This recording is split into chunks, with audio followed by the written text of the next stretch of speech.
Hey, it's been a minute, but I came across this article the other day and I thought it'd be a really good one. And it's talking about the 5 in-demand skills to grow your career this year.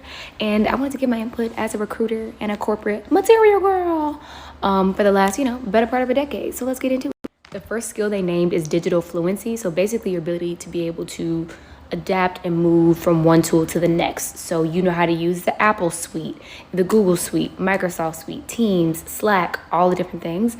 Most people don't know how to do all those different ones because every company's kind of doing their own thing. But if you do know how to, or if you can find out what the company you're applying to is using, and then talk about that in your interview that you already know how to use it, plus.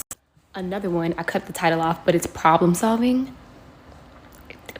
Big adults in their 30s do not know how to solve problems. You want to be the person on the team that doesn't just pull up with problems, but you also have solutions. Doesn't mean it has to be the greatest, most inventive, reinventing the wheel solution, but your ability to be able to not just think about the issues that y'all are facing, but just starting to think about 1 to 2 things that you can do to improve the situation.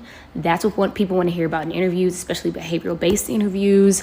It's kind of hard to translate in a resume, but if you've done big process improvements, that's something to highlight in your resumes.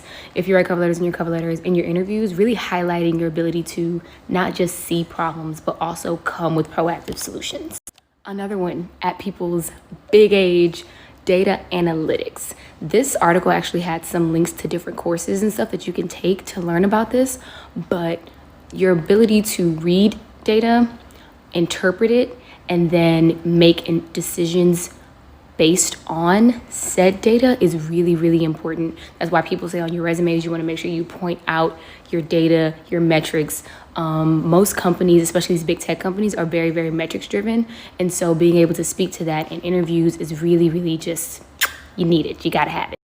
If I could go back and start over, I guess it's never too late. I would go into UX design as a career.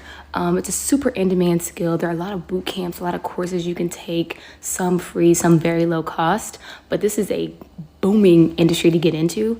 But even if you don't want to get into the technical side of it, just always thinking about how users experience whatever tools that a company is using or what have you, whether it's internally or externally, having a mind for how people experience a product is also a really impressive skill.